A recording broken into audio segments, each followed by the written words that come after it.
What's the ruling on one learning the Mekāmet and applying them to the recitation of the Quran? Naturally, beautifying one's voice in accordance with the rules of the qira'at and tajweed, in accordance with the rules of the pronunciation, the sifat and makharij of al-huruf, beautifying one's voice naturally in a way that prompts one to soften his heart and the hearts of those listening, and it gets his heart and the hearts of those listening to ponder and reflect upon the Quran and feel khushu'. That's no doubt recommended, and that's the meaning of the hadith that's in Sahih Bukhari. لَيْسَ مِنَّا مَنْ لَمْ يَتَغَنَّ بِالْقُرْآنِ. He's not one of us who doesn't beautify his voice when he recites the Quran. In order to answer this question, one must understand what Mekāmet are. Here in the question he says, what's the ruling on learning the Mekāmet? What he should have added is what's the ruling on one learning the musical Mekāmet and applying them to the recitation of the Quran. Because they're musical Mekāmet. Al-Mekāmet al-Musiqiyya. That's what they really are. Musical Mekāmet, as it pertains to the Quran, is applying musical rhythms to the recitation of the Quran. Applying musical rules to the recitation of the Quran. Pay attention to that definition. Listen to it closely. Applying musical rules to the recitation of the Quran. Because if you know that definition, you'll see how despicable that sounds. Applying musical rhythms or tunes to the recitation of the Quran. That right there should tell you all you need to know. Musical Mekāmet are specific rhythms and developed tunes that are used for entertainment by musicians and singers like Al-Bayyat, Al-Nahawand, Al-Sabah, Al-Sika. They're Mekāmet and rhythms based on the rules of music. The Quran is mightier than to be combined or attached in any way to that which is attached to music. And it's not something new. It's not a new science. This matter was actually discussed by the ulama of earlier centuries, because this science was known from possibly, wallahu alam, even before the revelation of the Quran. If the recitation with the Mekāmet, the musical Mekāmet, is taken away from the proper recitation of the Quran, and it's going against the established rules of recitation, if it's changing the way the Quran should be recited, adding or taking away anything in order to make it fit the rules of music, whether it pertains to the sifat or makharij of the huruf or tajweed or anything similar to that, there's no dispute among the ulama that it's haram. It's haram to listen to it, and it's haram to recite it. Let me give you an example. For certain musical Mekāmet, they do certain waves or pitches or vibrations in the med of the alif. In order to comply with that musical maqam, the vocal dancing or vocal pitch with the med on the alif makes that one alif 4 alifs. They've added 3 letters to the Quran. That's one problem. So now you have 4 alifs. Each alif gets 2 mads. That's a total of 8 harakat. Which mad has 8 harakat? If laymen or even students of knowledge who are not experts in the field of recitation were to hear how the majority of them tamper with the recitation of the Quran, they probably wouldn't be able to identify or recognize those errors. Some words of the Quran are recited when applying the Mekāmet, the musical Mekāmet. They're changed so much that if someone was to give an oath by Allah subhanahu wa ta'ala that those words that they mention are not from the Quran due to their altering of that word to fit the Mekāmet, they would be truthful. The one who gave the oath would be truthful. Ibn al-Qayyim said properly beautifying the voice with rhythms should be natural, with no exaggeration, and without any training in the Mekāmet. He said the Salaf despised and criticized and disparaged and condemned and forbade reading with those rhythms. They disapproved reading with them. And in response to those who claim the Salaf allowed it, he said everyone who knows the Salaf knows with certainty that the Salaf are free from that. And they disavow themselves from reciting the Quran in the musical Mekāmet or musical rhythms. The Salaf had nothing to do with learning or performing musical Mekāmet when reciting the Quran. Everyone knows how pious the Salaf were. They were too pious and too fearful of Allah to recite in accordance with those musical rhythms or to even allow it.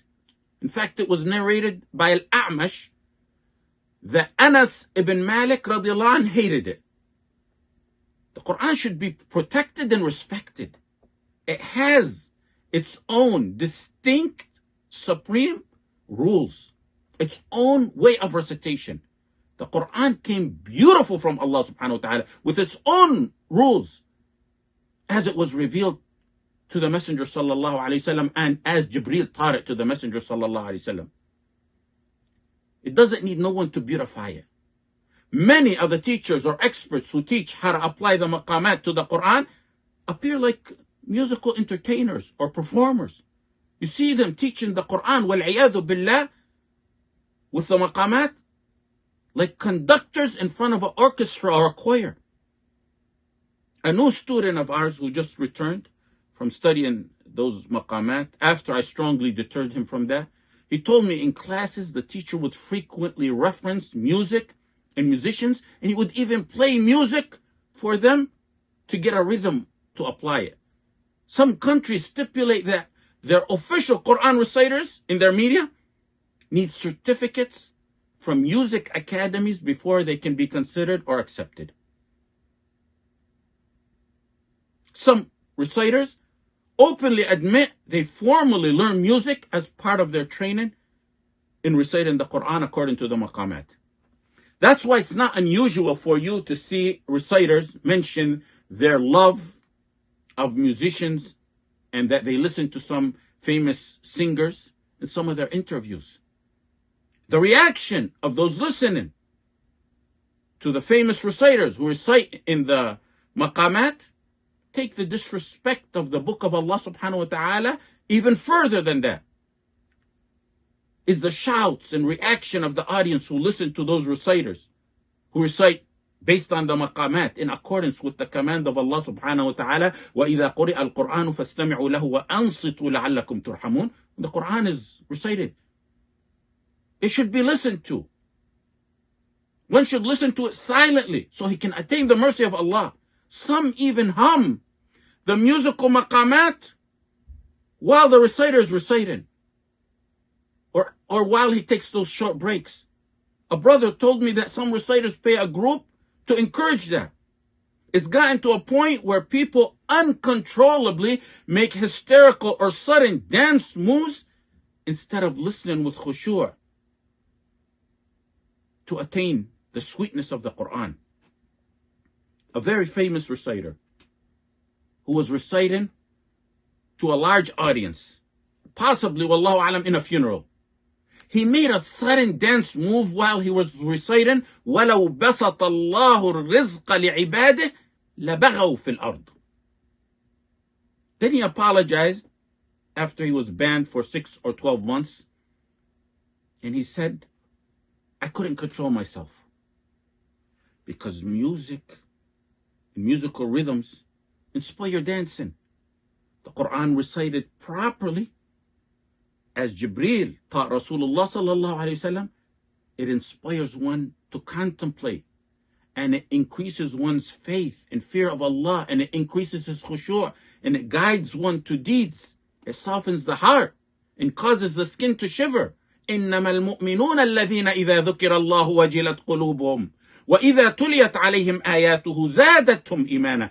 In the other verse, الله نزل أحسن الحديث كتابا متشابها مثانية تقشعر منه جلود الذين يخشون ربهم ثم تلين جلودهم وقلوبهم إلى ذكر الله. Ibn Kathir rahimahullah ta'ala said the Quran should be protected and respected from being recited in the musical maqamat. Ibn Rajab al-Hanbali said the majority of the ulama don't allow this musical maqamat, and some related an ijma' on that. And he spoke strongly against it. So did many other ulama. Imam Malik, Imam Ahmad, Muhammad ibn Sirin, Al-Nawawi, Al-Qurtubi, Ibn Taymiyyah rahimahullah ta'ala. Ibn Taymiyyah rahimahullah ta'ala said it's not permissible for the Quran to be recited in the musical tones. And I told you, pay attention to the definition of what al-maqamat al-musiqiyya are. Ibn Taymiyyah said it's not permissible to combine to the Quran rhythms that are combined to music. It's comparing the Quran to the music. When I was a child in Medina with my father memorizing the Quran, may Allah subhanahu wa ta'ala give him a long life full of deeds and heal him and cure him. My father took me many times to a very famous sheikh. His name was Sheikh Abdul Fattah ibn Sayyid Ajami al-Marsafi.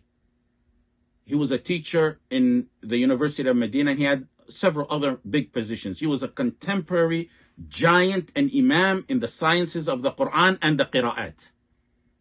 He said reciting the Quran with those musical maqamat is not permissible in any way, even if it doesn't conflict with the rules of tajweed. He stated that reciting the Quran with the musical maqamat doesn't and cannot coincide with the rules of tajweed. He said the Muslimin have an ijma' on following the rules of the Quran and on the prohibition of the maqamat, and I consider that haram as well.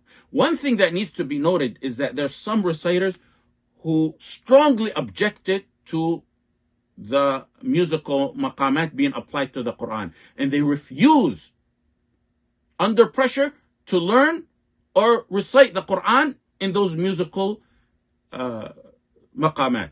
They naturally beautify their voices, and at times the recitation may spontaneously correspond with the patterns of some of the maqamat when it wasn't intended. So some use that to claim legitimacy for the recitation in the maqamat, but it occurred spontaneously. That's different than those who learn it and are trained in it